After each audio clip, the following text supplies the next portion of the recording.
Hello everyone and welcome to another episode of the Monster Report. My name is Nick Adam Poling, and today we are not talking necessarily monsters. We're going to talk some Star Trek, but you know what? There's some monsters in Star Trek too. You know, we got the Gorn and all kinds of them way back from the original series, and as they go up, aliens and monsters, you know, they just kind of go hand in hand. So I brought on board my friend Mr. John DeSentis, speaking to me about something else he likes other than just monsters is some Star Trek. And so he's there in the room with Mr. Jerry Goldsmith, autograph it looks like, and his soundtrack from the motion picture. How you doing, John, by the way?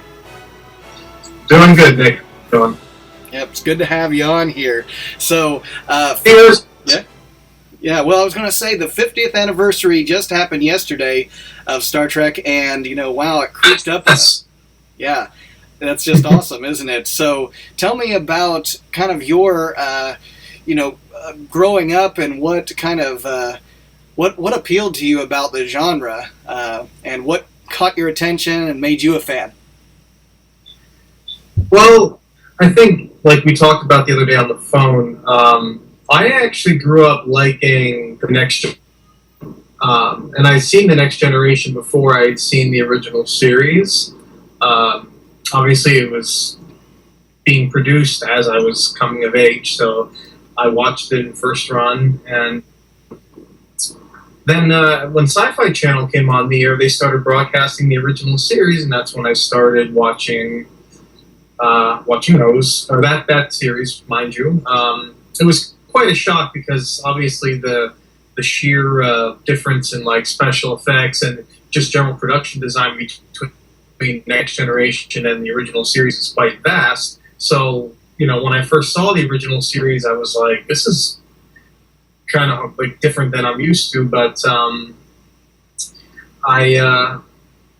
it was really Star Trek: The Next Generation and the original series movies, I should say, that kind of fostered my love for Star Trek. I didn't really come to appreciate and love the original series until I got a little bit older. Okay, so the Next Generation, just like myself, yeah, it's when we were growing up, you know, late 80s and early 90s, Next Generation was new episodes on the air, so in a lot of ways, for you and I, that's kind of our original series, whereas, you know, our parents and grandparents, you know, it might have been the original series for them, Captain Kirk and Spock. For us, it was Picard, Riker, and Data, you know, so I guess, you know, some of the, what was it about it? Was it visual effects? Was it music that caught you and brought you in? Music? What makes you think that? I have no idea, John. Why would I ever go there? Damn it, Nick, I'm a composer, not a...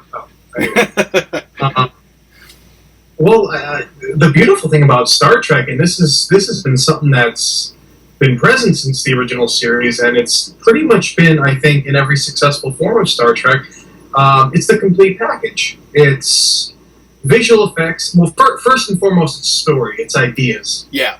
Star Trek to me is about ideas, and especially like big science fiction ideas, but also very human ideas.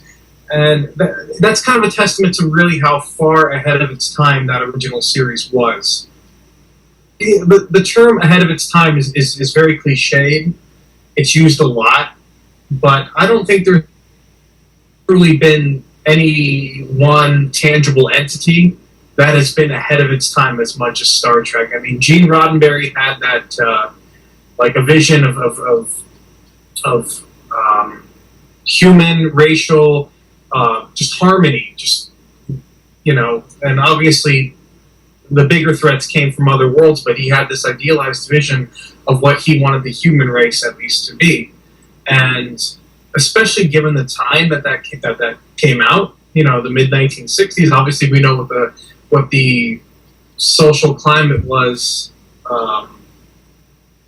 at the time, I think that really to call that show ahead of its time is very accurate.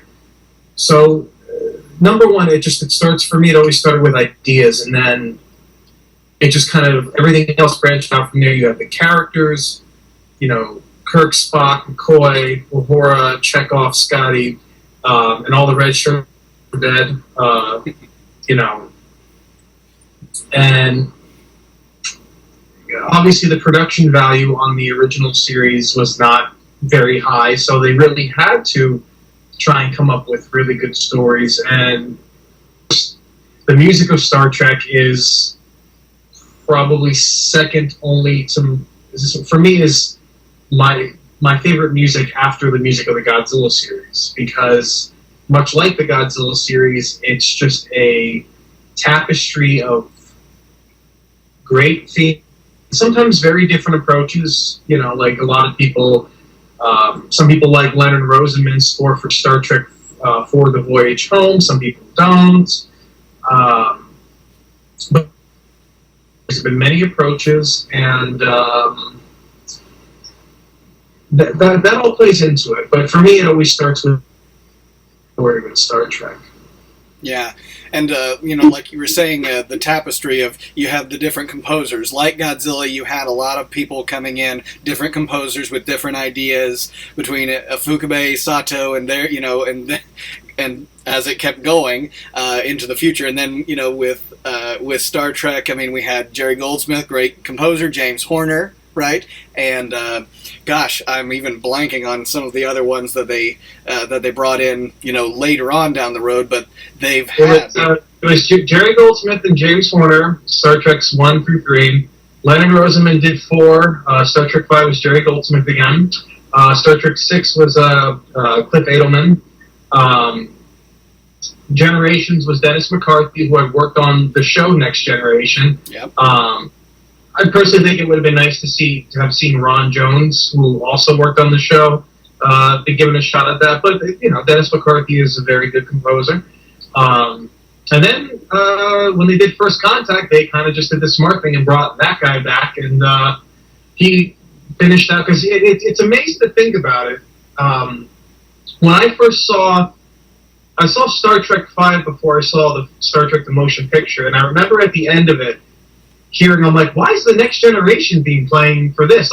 And that happened to a lot of fans. A lot of fans who got into the series, they had never seen the original movie. So to them, the Jerry Goldsmith Star Trek theme was the Next Generation theme. It wasn't the motion picture theme. So, I think they did a great, Jonathan Frakes, who's actually from right in this area, living in Bethlehem, Pennsylvania. He went to Liberty High School. I got to Saucon Valley. He made the decision, him and Rick Berman made the decision to bring back Jerry Goldsmith for First Contact, and I think that movie benefited tremendously from that, because I think his First Contact theme is one of his finest compositions. And then, of course, with the reboot, you have Michael Giacchino. Yeah. One of the best working today. So. Yeah, they've always had some of the best working for them.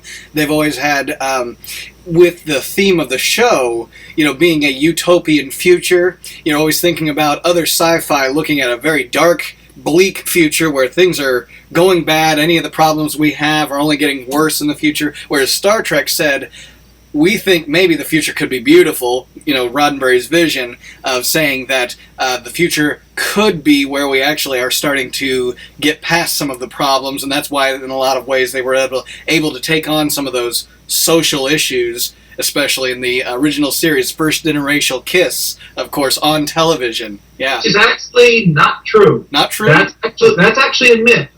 Really? Yes.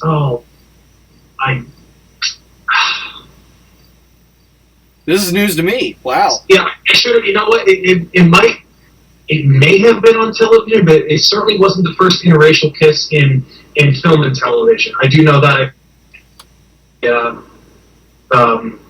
had an interracial kiss on screen. Oh, and I wish I could recall it. I could be completely wrong here, and somebody could be like, "What's this idiot talking about?" But it definitely wasn't. That's a myth of the show. Like it wasn't the first interracial kiss to be captured in the film or TV medium, but it is often cited as being as such because of obviously the prominence of Star Trek. So, I mean, either way, just the fact that they had the guts to do that on the show, regardless at the time, was again a very telling thing of Star Trek. And just really quickly, what you were saying before about that vision of the future, Roddenberry and the writers also they also seemed to think that where we were going was going to be destructive, because they make reference, obviously, in the history of Star Trek, to there being nuclear wars, and obviously First Contact takes place basically as human beings were coming back almost from sticks and stones, more or less. So they knew that we had that capacity to be destructive, but then just to have that foresight to be able to say, look, we might have a second chance at this, and to look beyond, it was very appealing. Yeah, and to think that that they would have taken some of the issues, even poverty, and saying that in the future that we could finally get past the things of the economic problems that we deal with, that we have classes of people that are impoverished, living in terrible conditions, whereas in the future the goal is not to make as much money as possible, but to better oneself. And so I always kind of thought that as something appealing. You can just live simply, of course, in the future, live comfortably, but if you wanted to branch out and be somebody, you could join Starfleet, and which is like the military of the future, and the explorers, and be a scientist, be someone who does discovery and exploration. So that appealed to me too, kind of, I guess, in that whole idea of going back to our past of explorers on ships out to sea, finding new islands of people living in a place, learning their languages, their culture. I think there's something to be said about Star Trek kind of taking on that of our own history and making it something fresh and new. And it's funny you mentioned that, because I was going to say, yeah, it's basically about setting off our origins began, setting off with exploration, but I feel like the Prime Directive kind of addresses that, but don't displace anybody or do anything bad, so it's that's where Star Trek got it right. It was about exploration, but not to assimilate and take over. It was to learn and to explore and to seek it. Again, it's right in the opening narration, to seek out new life and new civilizations, and in peace. And again, just a beautiful message for humanity. And I think that's when science fiction is working its best. And I think that's also why there's a lot of appeal in the Toho science fiction films, especially on Ishiro Honda, because he had that message of brotherhood and of coming together, and I think science fiction is at its best when it acknowledges problems, but it allows us to confront it in a way that's entertaining, non-exploitative, but also has a bit of compassion for the subject, for us as people. That's one of the reasons I love science fiction so much, and especially Star Trek. Yeah, and you were mentioning the Ishiro Honda sci-fi. I think, Battle in Outer Space, of course, predates Star Trek, and there's an idea of if there was this force outside of our own planet that would be, deadly and wanting to take us over, that maybe in a future time that we could gather together as human race, and that they're worse than us fighting each other. We need to protect each other in our home front. So that was kind of, again, them, what you said, that they were ahead of their time again. And so if you were to take a few episodes or scenes from the movies, but let's stick with episodes. Oh, go ahead. Might even quickly say Mysterious before Battle in Outer Space. Yes, Mysterians. I look at Battle in Outer Space as just basically being almost like a remake of the Mysterians, but the aliens have far less of a motive. It's just kind of like a movie that's there. Not that I don't enjoy it and don't enjoy the special effects, but I think the Mysterians is the one that you have to acknowledge first. And if Kube ever scored a Star Trek film, well, his theme would either be the Mysterians March or the Battle in Outer Space March. So, but I always pictured that as being like, actually more like the main title of Battle in Outer Space. I always pictured like if Kube scored a Star Trek movie or a TV series, that would have probably been his. What I like to think of it as theme. But the Mysterians, created Battle in Outer Space, and it had the same message to it. So anyway, I'm sorry. No, that's cool. And actually, just thinking off the top of my head, there might be somebody out there on YouTube or wherever, maybe we need to do this, is getting some Star Trek scenes with some Ifukube music of Battle in Outer Space and Mysterians kind of mixed together. That would be kind of cool to see, how that would blend. If Ifukube did Star Trek, this might be what it looks like and sounds like.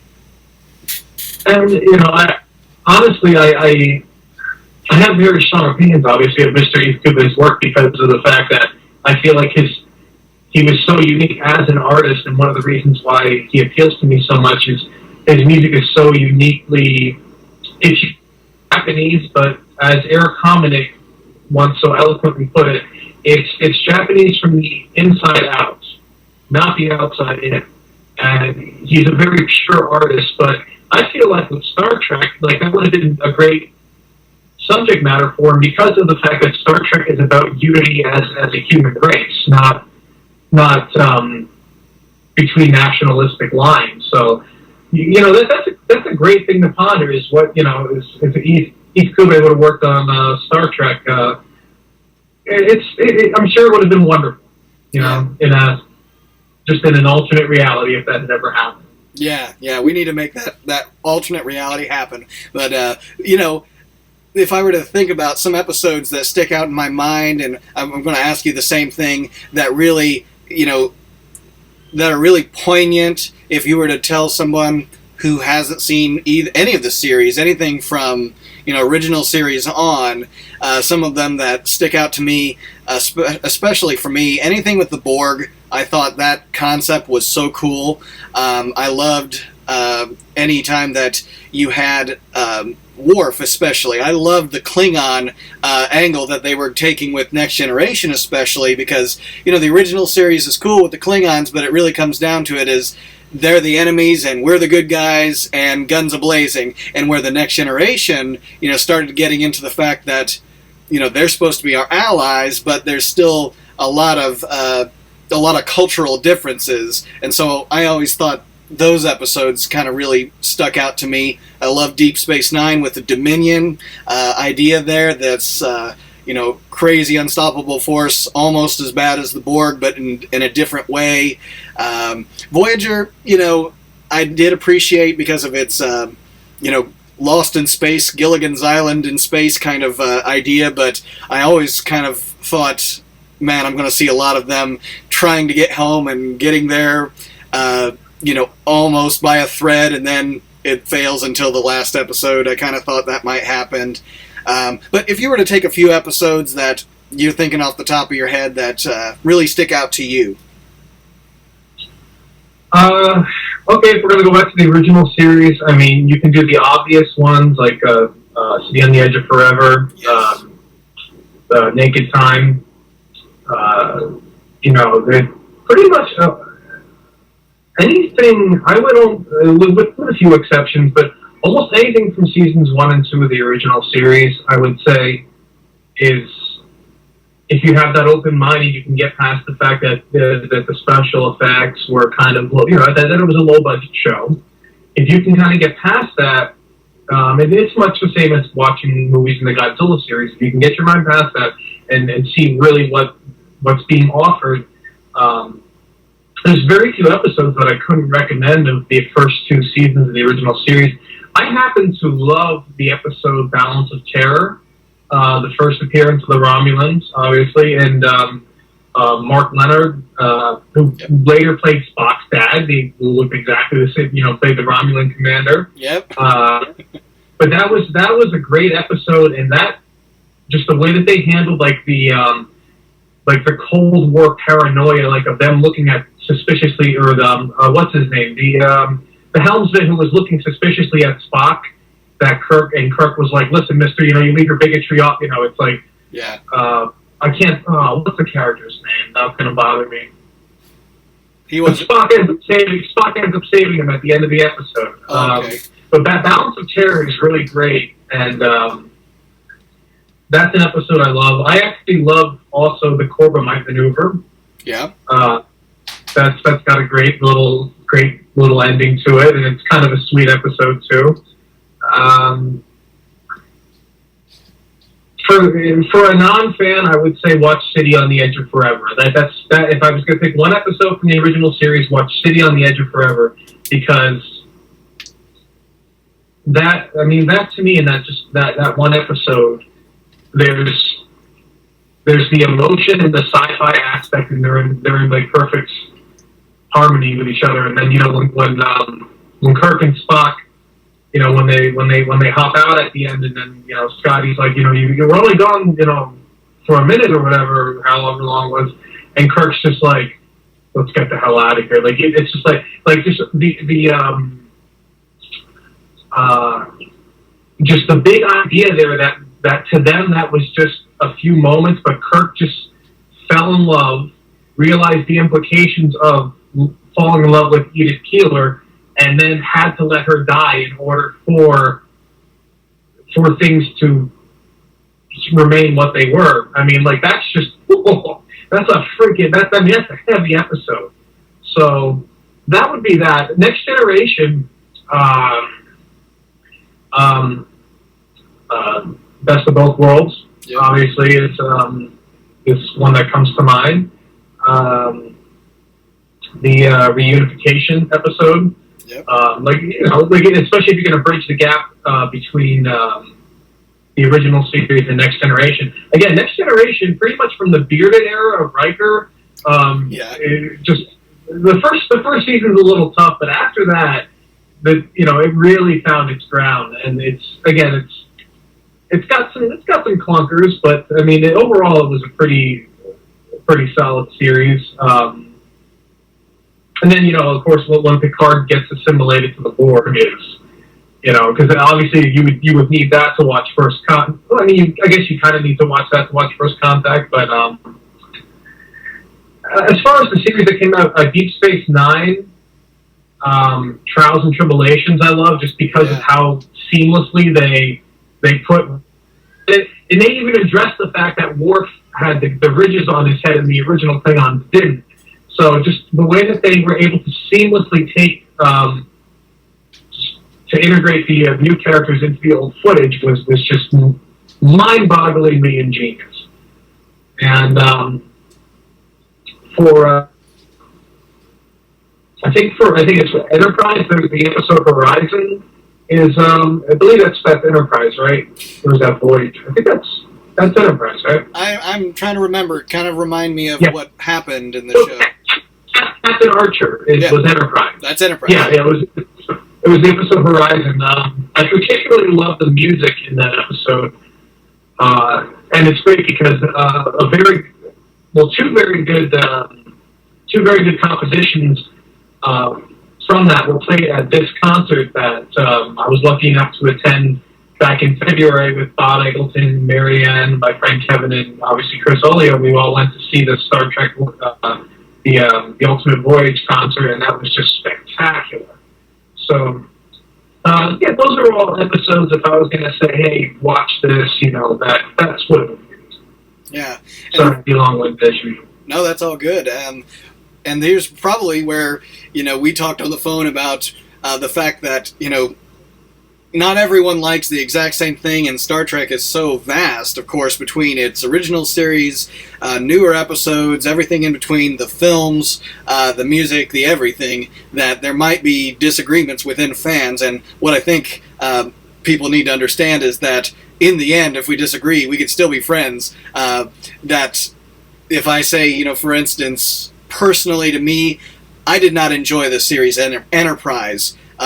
Very much at all. There were a few episodes that kind of were okay in my mind, but I guess maybe it's because I didn't see it when it was new. I saw it after the fact, but to me, it just didn't recapture the magic for me that especially the Next Generation did. We would agree, because I wasn't really enamored with Enterprise either. I haven't really watched it. Haven't really watched repeat episodes of it. I mean, like I said, there's a few that stand out here and there. Voyager, I was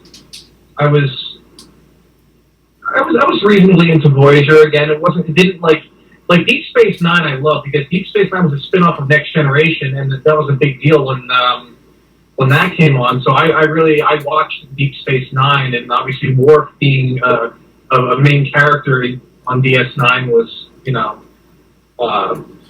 But I would tend to agree with you. I think that that Next Generation, Deep Space Nine, you know, Voyager, Enterprise, like the quality of the show kind of started to lapse.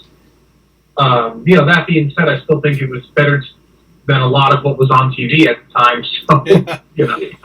This is true. But, yeah, and, you know, sometimes you find yourself even, you know, what's cool is everything's pretty much on Netflix now, so you can kind of go through and see, pick and choose the ones you want to see, and there's some that I kind of say, I'll skip past that, and then I'll find ones that I find myself watching over and over again that really kind of capture something there, and as far as the films, of course, now we've got them, you know, on Blu-ray and DVD, so we can watch them as often as we want.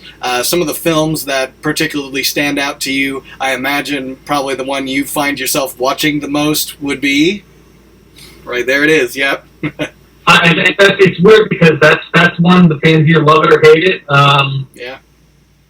I love Star Trek the Motion Picture. It is my absolute favorite movie, not just because of that I think that's Jerry Goldsmith's masterpiece. I think that's his best score that he's ever written. To me, that's his equivalent of John Williams' Superman score. I mean, like right up top, you know. And you speak of differing opinions, and I have actually, no,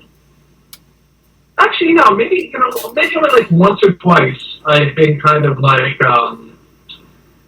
I've been kind of criticized for saying that I actually think Jerry Goldsmith's Star Trek theme is the Star Trek theme.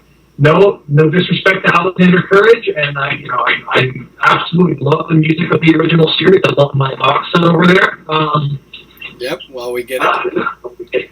La La Land Records put this out. This is just a beautiful, beautiful thing here. This box set of music, every note ever written for the original series. It is a wonderful thing, and I love the series, and there's so many great composers that run that original series. But to me, that guy right over there he wrote the Star Trek theme. And, but that's, to some other people, the original theme is Star Trek. I mean, I think it's more a product of the 1960s, whereas I think Jerry Goldsmith's theme was more transcendent, the way that theme sounds. And an interesting thing is Alexander Courage, who wrote the Star Trek theme, was an orchestrator on many of Jerry Goldsmith and John Williams' scores. And so he continued to work. In fact, he worked on Star Trek the Motion Picture. He worked on like the Captain's Log music, and he did orchestrations on that because they used the TV theme in that as well. So he continues to be identified with Star Trek. But for me, Jerry Goldsmith, that's my dissenting opinion among Star Trek fans. I think Goldsmith wrote the theme. Yeah, well, and I think it's such a cool story going to the behind the scenes of the motion picture when he had a really amazing kind of theme that was going to be that, reveal of the Enterprise, and you hear it and you're thinking, wow, this just, maybe it's in looking at it in retrospective, but you're saying it just doesn't fit. And even Robert Weiss, looking at it, the director of the film, said, where is, the anthem? Where is the theme that is the simple melodic theme that we're going to think of when we see that ship, and the ship, of course, being like a character in the series, I think what he did was revamp what he had created, which was already beautiful, but it really wasn't that, poignant, memorable, you can hum it and think of it over and over in your head kind of theme. And what he came up with, I think he just nailed it. What do you think? Well, the germ of the theme was there in those early sessions, but yeah, you're right, and it's a wonderful. I mean, first of all, I may be a little bit biased. The reason that I love Star Trek: The Motion Picture so much is because to me that is and if you hear meowing, that is my cat. She's kind of looking for attention, but to me, and a lot of other fans share this opinion. It is the most Trek movie, the most Star Trek movie. And I like to rip off something that Ed Godziszewski said. One time he described Star Trek: The Motion Picture as being big science fiction ideas executed on a huge canvas, and that's the best way. That was like the best description of that movie I could ever think of, and I was like, man, I gotta just steal that and use it because you can't describe the movie any better than that to me. It really is. There's just this huge canvas, and these broad brushstrokes all over it, and that's Star Trek: The Motion Picture. Star Trek II: Wrath of Khan, for as great of a character-driven story as it is, you can tell it was kind of a smaller production, and it was a little bit more hurried. Well, actually, I shouldn't say hurried because Star Trek: The Motion Picture was hurried. I mean, Jerry Goldsmith finished his last session, I think, less than a week before the premiere. Ooh. So, obviously, Star Trek: The Motion Picture cost, I think, $40 million. Wrath of Khan cost $11 million, if I remember correctly. But that's why I love Star Trek: The Motion Picture. It's just this, and the idea of V'ger and Decker and Iria, especially.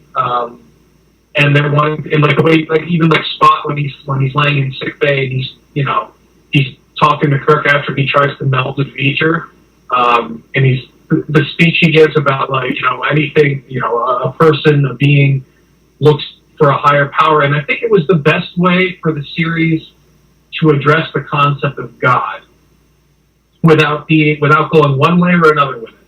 It was just it's about you. It's about what you feel inside and what your inner search is. And that's why I feel like Star Trek V really should have just left the subject of God alone, because I feel like they nailed it perfectly in Star Trek: The Motion Picture.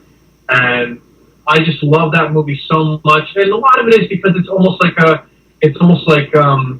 just so operatic, and I can just sit there and get lost in Jerry's score. And the Enterprise music that you were talking about, I mean, what a joy that must have been for him as a composer, just to be like, yeah, by the way, here's a 3 to 5 minute sequence, and it's going to be nothing but your music. You're going to be responsible for taking us, and it's just going to be your music and the visuals of the Enterprise. And the fact that the Enterprise was a model, it was tangible, you could touch it, it was lit, it wasn't CGI. And they just let you enjoy that reveal of the Enterprise, and you got to really sit there, and the music just, when the theme finally, when they swing around the front and first see that first clear view of the Enterprise sitting in the dry dock, and then the look on Kirk's face, we get to experience that with Cat, and we haven't had a moment like that in any Trek movie since. Yeah. In my opinion. Yeah, they do get rushed, don't they, where you don't have that moment, because that, in so many ways, is him. He's getting his ship back. He's taken some time off to become an admiral, and he's realizing he's getting older, and it's not what he wants to do. He wants to be a captain of a starship again, and he's going to take this ship back. And so that moment where he gets to spend it, here's Scotty, who just needs to dock him with the ship, says, I'm going to take him around just to let him have some awe-inspiring, moment, and the music's playing in his head, whatever, and then he says, thank you, Scotty. Thank you, Mr. Scott. Yes. No, and you're right. It was literally the music to me just signified what Kirk was feeling and what we should be feeling with him. And, you know, just I love the whole interplay with Kirk and Decker when he just flat out tells him, I'm assuming command of the Enterprise. So you'll never see that, I don't think, ever again, that kind of thing. You'd have to be really gutsy and get a gutsy filmmaker and a studio or producers that would allow music to do that kind of a job. And it's funny, Star Trek, the motion picture, and the Disney's The Black Hole, which had a score by John Barry, were the last two movies to have an overture, up until Tarantino's Roadshow of Hateful Eight, which is like, you know, Tarantino's a filmmaker, and I love him and I hate him at the same time. You know, I don't like listening to him talk, but he makes great films sometimes, and he's a talented guy. I was happy to see. I always wanted to see the overture come back, and to see Hateful Eight and actually see that there was like an overture and that it was Ennio Morricone. I was like, gutsy move, you know. But you need somebody with clout that can do that. Yeah. But I love the overture. I love Ilya's theme. It's probably one of my favorite Jerry Goldsmith compositions that he's ever written. And I couldn't imagine what it would have been like to see that movie in the theater when it came out. But Archie did. He did? I'm sorry, Archie H. Waugh did. I have to say his full name this time because he gets mad when I don't say his full name. So Archie H. Waugh saw it when it came out. Love you, Archie. Did a lot of our other, I don't want to use the term older friends, but, you know, people who were around back then, you know, just what a great time that must have been. 1975 through 1979. Just Jaws, Star Wars, Superman, Star Trek, the motion picture, Alien. I mean, like, what a fantastic time to be a fan in cinemas that must have been. Yeah, absolutely. And I was actually listening to the commentary with Robert Weiss and Nicholas Meyer talking about the day the Earth stood still. And what was cool, of course, is these two directors of the first two Trek films talking about a film that wasn't Star Trek, but they ended up talking a little Trek, and they Robert Weiss talked about science fiction in general. You know, he made a couple of sci-fis that were very earthbound, you know, in Day the Earth Stood Still and the Andromeda Strain. And then when Star Trek was offered to him, he kind of talked like, this is actually pretty appealing. Now I get to break away from the restrictions of being earthbound and really see the vastness of what I can create, you know, with the visual effects in space. And of course, they delivered because they've gotten some incredible practical visual effects that, you know, you're looking at it today, you'd say, how is it that they did that? And it's an interesting story to tell how they did some of those effects. The visual effects today, in a lot of ways, has kind of lost its magic because it's like, well, we put it in a computer and we did CGI magic. That's all well and good. Because you can do anything today. Yes. That's the thing. Like, back then, you're not going to sit in a movie theater now and be like, how the hell did they do that? You know, that is gone. Unless you go back to just saying, okay, you know, we're gonna do as many effects as we can in camera. And I think in many ways, like, I'm one of the people who bemoan the overuse of CGI and color grading. I think that it's robbed cinema of a lot of its magic. It really has. So, you know, but you don't sit there and say, how'd they do that anymore? Because you know how they did it. Yeah. Yeah, and then even in the music, think about what was it that they had to make that V'ger sound effect, a huge... What was it? The blaster beat. Yeah. So, I mean, it's I think it's like a 12 or 15 foot long, it was actually, the beam itself, the instrument, was originally, I believe, invented by Francisco Lupica, I believe. He would perform with, I think that was his name. And then Craig Huxley, who actually, as a child actor under the name Craig Hundley, was in an episode of the original series. He made his own version, and it's about a 12 to, I think, 15 foot long. It may even be like 18 feet long. but it's around that range. Made out of aluminum with magnetic pickups, strung with has strings on it, and it was basically played with an empty artillery shell that was slammed on the strings, and it could be used to gliss up and down. And he also would he had some mallets that he would use inside the artillery shell, and I always thought that was just such a fantastic instrument, and it was actually brought back for Star Trek too. And it was used in many other movies in the 1980s. Like Jerry, I think he was the first one to use it in a motion picture, but it was also used in movies like James Horner used it. Like I said, aside from Star Trek the motion picture, he used it in his Sports of Wolfen, and it was weird because I always thought how cool would it be to see that instrument make a comeback, and it actually just did. Bear McCreary had Craig Huxley play it on his score to 10 Cloverfield Lane. So cool. He actually brought the blaster beam from Star Trek the motion picture and had the artist who performed it, I believe Craig Huxley played on it. He brought it out of retirement, which I thought was really, really awesome. But yeah, they called it the blaster beam, and it was Craig Huxley performed that, and he performed the synthesizers. He would, I believe, if I'm not mistaken, he went back and forth between them. I actually had his autograph on my copy of Star Trek the motion picture, the score over here. Him and Bruce Botnick, when they did their signing at the ArcLight Cinemas in Los Angeles, I had a friend. I was fortunate to have a friend get me a copy signed by both of them. Bruce Botnick recorded the score. He was Jerry Goldsmith's primary recording engineer, among many others.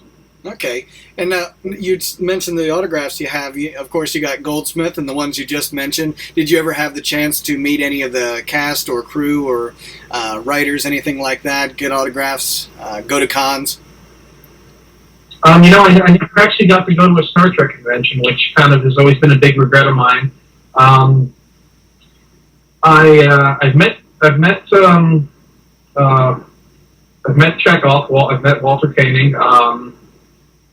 I met Scotty. I met James Doohan. Actually, it was they were both signing at the Chiller Theater Convention in I think 2002, and I actually saw James Doohan in the gift shop on the Monday morning that he was waiting for his flight, and just for whatever reason, I hadn't gotten to go see him during the weekend. And I just walked up to him and I said, "I'm very sorry to bother you, but I just want to say, I'm a big fan. It's a pleasure to meet you. Can I just shake your hand? Thank you for the memories." And he was a sweetheart. I mean, every story that you'll ever hear of James Doohan, he is by all accounts just a wonderful human being. He's very kind to fans, and my experience meeting him was. I couldn't say any different. He was very nice, very kind man, and it was a couple of years before he died. I think he died in 2005. I want to say so. Yeah, this would have been about 2002. I also met Nichelle Nichols one time at a convention, not a Star Trek convention, but just I believe it was not Chiller Theater, but it was another convention in the Meadowlands area in New Jersey. I'm trying to think of what it was. I can't remember the name of it offhand, but. And I know that Jonathan Frakes used to go into the restaurant that was right near my old house when he would be in town, but I never ran into him. I know a lot of people that have run into him in Bethlehem here, but when he comes back home, but I've never seen him. Yeah. I don't know what I'd probably just be like, "Hey, thanks for Riker and thanks for bringing Jerry back to the series with First Contact." Yeah. And I just let him be. I just probably let him be. Well, yeah, just tell him you're keeping the beard real in Bethlehem. Yeah, right. Like it's the Riker look, man. Come on. That's right. Yeah, you're keeping it real. So, I did get the chance to meet Walter Koenig as well. Very cool individual. He was there when someone else was actually speaking on the stage at a con, and he sat right next to me in the audience, and I'm just talking to my friends. Do you know who that is? And yeah. Well, he's sitting right here. That's just so cool. Of course, I was, I think I was in middle school or whatever.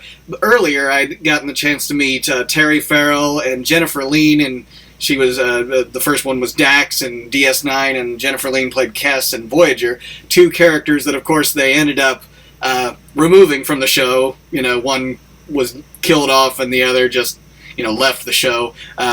So it wasn't too long after that I was kind of disappointed. The two that I met up to that point had left, but then later Walter Koenig, Majel Barrett Roddenberry was at that same convention with Koenig, and Gary Lockwood, who wasn't in much Trek. He was in the Where No Man Has Gone Before, the first episode with Kirk, and he was the one with the gray eyes, the gray contact lenses, and he also played Frank Poole in 2001, A Space Odyssey. And what was cool about him is not many people were talking to him. So, and since really, because he was only in one Trek, and not a lot of 2001 fans, I guess, either, so I kind of actually liked them both, so I got the chance to just really hang out with him and chill out with him during that time. But, yeah, it was an honor to meet, all of them, and Majel Barrett, of course, she passed away recently, and we've lost a lot of good, great Trek actors, cast and crew over the years. Oh. Yeah. I didn't get to meet him, obviously, but, Michael Giacchino being one of my favorite composers, I do have this, and this is something that I'm very proud of, if you can read what that says. It is a little tough with my Skype, but it's coming into view a little bit better. You might have to just tell me. I see a little bit of it. It says, "For John, boldly go, best always, Michael Giacchino." That's one of my favorite autographs right there. And it's fun. This right here is why you should be careful how critical and stupid you talk online, because I was in a discussion thread on the Film Score Monthly boards, and with Chris Tilton, who is he like orchestrates and does additional music for Michael Giacchino. He was in the thread, and people were just they were complaining about this release because Marie Sarabande had put out the first version, and then they did the deluxe version. And everybody's like, "Oh, it's just a money grab," blah blah blah. Like anybody's forcing you to buy something. Right. And Chris Tilton said, "First 5 people in this thread who didn't criticize this, email me, and you get an autographed copy for free." And I was number 4. And sure enough, I got back from G-Fest in 2000 and I think this version came out in probably 2010. Yeah, this deluxe version came out in 2010. Yeah. And yeah, it was in 2010 because it was when I was still living in New York, and I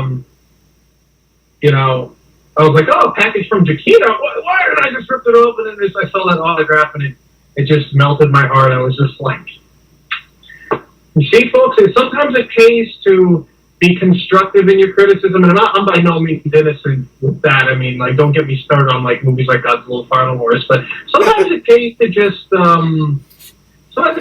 be cool and say things in a constructive manner. But who's watching and listening, and what you're gonna benefit from. So. All right. Well, that is awesome, and we're actually way over time, and I appreciate your time, John, and showing us some of the cool stuff you got and telling us some of the stories, sharing some of your thoughts. And this is, of course, being the 50th anniversary of Star Trek. It's, such a cool legacy that it's left, when it comes to sci-fi. I can't really say too much that has as much content, as big of a legacy as it has. It predates Star Wars. People got to remember that. It predates a lot of great sci-fi that's out there. And so you got to think, what is it about it that really appeals to the audience? And I think we've even just scratched the surface of what could be said about how amazing it is, the impact that it's made on its fans. Nick, I don't know if we could do episodes till the end of time, till we're in the grave, yeah. And I don't think we'll ever be able to really, truly get to the bottom of Trek and what it's all about and how beautiful of a thing it's been for the many fans that it has. You're certainly right. It is not at the level of Star Wars, but they're two different things. You can love them both. You know, like it's not like a Star Wars or Star Trek thing. To me, they're completely different. Star Wars is just pure adventure. Star Trek is deeper ideas. Yeah. So Star Trek may not have its own toy aisle, but for me, it'll always be the best. So yeah. That's a great way to finishing things out for this episode, and we'll be probably getting back to some monster talk after this in a few weeks or so. Who knows what kind of topic we'll come up with for that? And but I'm sure we'll come up with something. So really appreciate your time, John, and spending with us, and talking some Trek with us. Hey Nick, the pleasure is all mine. I'm always happy to be on the show, and. This was a lot of fun. It is fun sometimes to branch off and kind of go beyond, what we typically talk about, because there's a lot of crossover. So, on that note, I'll just say thanks for having me, and live long and prosper. That's right. Thank you very much.